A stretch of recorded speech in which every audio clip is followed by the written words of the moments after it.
सच्चाई की लड़ाई को किसी के माई के लाल की ताकत नहीं कि रोक पाए। ये कौन होते हैं गिरिराज कि किसी के रहने और नहीं रहने का फैसला करें। ये देश किसी की बपोती नहीं है। लाश और खून का मजा इन लोगों को लग गया है और एक केंद्र के एक मंत्री, एक सीनियर लीडर होते हुए इस तरह के भाषा को बोलना, ये गली कूचे में बोलने वाले किसी कार्यकर्ता का, आम कार्यकर्ता की भाषा तो हो सकती है, केंद्र के एक संविधानिक स्थान पर बैठे हुए ऐसे लोगों की मंत्रालय जानी चाहिए कि गांधी के कातिल, गॉडसे और गॉडसे की नस्लों का, गॉडसे की विचारधारा के पर काम करने वालों को भी अगर उस वक्त फांसी की सजा दे दी जाती तो इस तरह नफरत करने वाले पैदा नहीं होते। 56 इंच का सीना आज 56 किलोमीटर बाहर चला गया। देश का हिस्सा चाइना पर कब्जा हो रहा है और कुछ किया नहीं जा रहा है।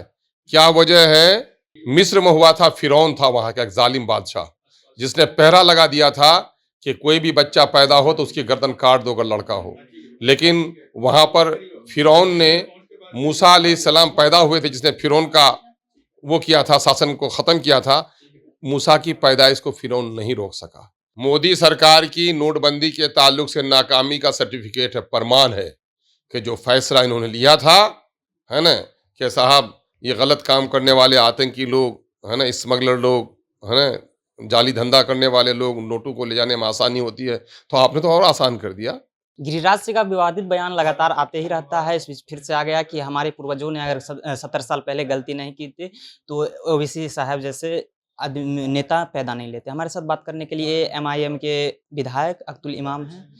ऐसा फिर से लगातार आरोप बीजेपी लगा रही है कि जो बोला गया कि 70 साल पहले हमारे अगर पूर्वज नहीं गलती की होती तो ओवैसी साहब का जो नेता है उनके जैसे भी नेता नहीं पैदा। देखिए, हम तो भारतीय हैं और सिर्फ हम अपने मुस्लिमों को अपना पूर्वज नहीं समझते, बल्कि इस देश में रहने वाले हिंदू हों, मुस्लिम हो, सिख हो, ईसाई हों, दलित हों, अगरे हों, पिछड़ों हों, जिन लोगों ने इस देश के लिए काम किया है वो हमारे पूर्वज हैं। हम उनका आदर और सम्मान करते हैं। मिस्र में हुआ था, फिरौन था वहां का एक जालिम बादशाह, जिसने पहरा लगा दिया था कि कोई भी बच्चा पैदा हो तो उसकी गर्दन काट दो अगर लड़का हो। लेकिन वहां पर फिरौन ने, मूसा अलैहिस्सलाम पैदा हुए थे, जिसने फिरौन का वो किया था, शासन को खत्म किया था। मूसा की पैदाइश को फिरौन नहीं रोक सका। अरब के सेहरा में नमरूद हुआ था और जब हजरत इब्राहिम ने सच्चाई का पैगाम दिया, कहा कि इसको आग में फेंक दो, तो आग भी नहीं जला सकी थी। तो सच्चाई की लड़ाई को किसी के माई के लाल की ताकत नहीं कि रोक पाए। ये कौन होते हैं गिरिराज कि किसी के रहने और नहीं रहने का फैसला करें। ये देश किसी की बपोती नहीं है। ये देश, इस देश में बसने वाले 140 करोड़ भारतीयों का है। सब ने मिलकर इस देश को सींचा है। जिन पागलों ने हिंदुस्तान और पाकिस्तान किया वो जाने हिंदुस्तान और पाकिस्तान। मेरे पूर्वजों ने किसी की मेहरबानी पर नहीं, ये देश उनका था, ये देश हमारा है, मेरी आने वाली नस्लों का रहेगा और मरकर भी इस मिट्टी को छोड़कर हम जाने वाले नहीं हैं। ये उन्माद फैलाने वाले लोग, ये लोग इसी तरह का भाषा प्रयोग करके हमें से समाज में अलगाववाद, समाज में जातिवाद, धर्मवाद की आग पर अपनी रोटी सेकते रहे हैं। लाश और खून का मजा इन लोगों को लग गया है और एक केंद्र के एक मंत्री, एक सीनियर लीडर होते हुए इस तरह के भाषा को बोलना, ये गली कूचे में बोलने वाले किसी कार्यकर्ता का, आम कार्यकर्ता की भाषा तो हो सकती है, केंद्र के एक संविधानिक स्थान पर बैठे हुए ऐसे लोगों की मंत्रालय जानी चाहिए, है ना। ऐसे लोगों को मंत्री पद पर रहने का कोई हक नहीं है। राजनीतिक पार्टी का कोई बयान हो, मंत्री इस तरह बोल रहा है, सरकार का बयान है, केंद्र के सरकार का बयान है ये। हम तो ये कहते हैं कि गांधी के कातिल, गॉडसे और गॉडसे की नस्लों का, गॉडसे की विचारधारा के पर काम करने वालों को भी अगर उस वक्त फांसी की सजा दे दी जाती तो इस तरह नफरत करने वाले पैदा नहीं होते।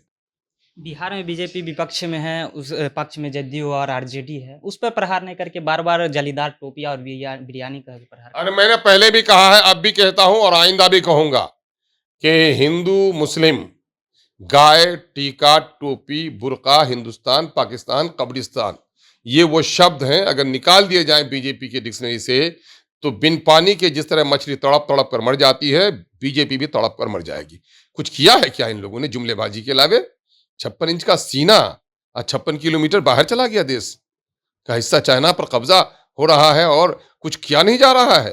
क्या वजह है कि आज गरीबों की नौकरियां चली गई, कल कारखाने बंद हो गए, नोटबंदी और कोरोना की बंदी पर देश का बुरा हाल करके रख दिया इन लोगों ने। ये अपनी तमाम तर इन कमियों को छुपाने के लिए इस तरह के उन्मादी जुमले बोलकर लोगों की तवज्जो हटाना चाह रहे हैं और आप लोग भी उसके फेरे में पड़े हुए हैं कि ऐसे लोगों को उजागर कर रहे हैं। मैं तो मजबूरी में कि चूंकि मेरे लीडर का नाम लिया है इसने, इसलिए जवाब देता हूं कि हम किसी की रैयत नहीं है। कान खोलकर सुन लेना चाहिए गिरिराज जी को कि जितना इस देश में आपका हक है, आपके पिता का हक था, आपके फैमिली का हक है, उतना मेरे बाप का भी, मेरा भी और मेरी नस्लों का भी हक है। एक बाबा आए थे जो कि बिहार से ही आगाज करने वाले हिंदू राष्ट्र की, और उसके आगे पीछे बीजेपी के सांसद लोग थे। भाई मैं हिंदू राष्ट्र की, अगर कोई खालिस्तान की बात करे, कोई फिर से इस देश के पाकिस्तान की बात करे, कश्मीर वालों ने अलगाव की बात कही तो सीने उनके छलनी हुए, अलगाव की बात कही तो जेलों में गए, खालिस्तान की बात करे तो कोई जेल में जाए, और धर्मनिरपेक्ष भारत को अगर कोई हिंदू राष्ट्र बनाने की बात करे तो इन पर भी कानूनी कार्रवाई होनी चाहिए। न जाने क्यों सेकुलर लोगों के जबान बंद है। सुप्रीम कोर्ट ने भी हिदायत दी है कि जो लोग नफरत फैलाएं और संवैधानिक बात करें, ऐसे लोगों पर हुकूमतों को सोमोटो नोटिस लेनी चाहिए। एक और जो सुशील मोदी थे, जब 2000 की नोट निकली थी तो उसमें चिप लगा हुआ था जो कि सैटेलाइट से पता चल जाता था, लेकिन वो 2000 की नोट, गुलाबी नोट को वापस लेने की बात कर रहे हैं यार। अरे ये तो दरअसल मोदी सरकार की नोटबंदी के ताल्लुक से नाकामी का सर्टिफिकेट है, प्रमाण है कि जो फैसला इन्होंने लिया था, है ना, कि साहब ये गलत काम करने वाले आतंकी लोग, है ना, स्मगलर लोग, है ना, जाली धंधा करने वाले लोग, नोटों को ले जाने में आसानी होती है, तो आपने तो और आसान कर दिया, बंडल और छोटा कर दिया आपने, लाखों के बंडल को और छोटा कर दिया। पहले का जो तरीका था वो तरीका अच्छा था। पुराने चिराग ही जलाओ कि रोशनी होगी, नए चिरागों से अंधेरा बहुत है। जी, गिरिराज सिंह बार-बार मोहम्मद पर क्यों टारगेट करते हैं? वो विपक्ष में हैं और पक्ष में आरजेडी और जदयू है ना? देखो भाई, कुछ लोगों के को अपने चरित्र होते हैं, उनके चरित्र में तब्दीली नहीं आती। कौवे को दूध में भी नहलाओ तो सफ़ेद नहीं होगा। इन लोगों को कुछ भी हो, ये लोग चूंकि ये राजनीतिक मजा इन लोगों को लगा है, ये कोई पॉलिसी पर जीत के आए हैं, विकास पर जीत के आए हैं। ग्रामीण विकास मंत्री केंद्र में बैठा हुआ आदमी, मंत्रालय पंचायत राज का मंत्री, उसको फुर्सत कब है? अगर देश के बारे में सोचे तो फुर्सत नहीं है 24 घंटे में, उसके लिए 48 घंटे का भी समय हो जाता दिन का, वो भी उनके लिए कम पड़ना चाहिए कि देश के ग्रामीण क्षेत्रों का विकास, पंचायती राज, उसको तो फुर्सत ही नहीं होनी चाहिए।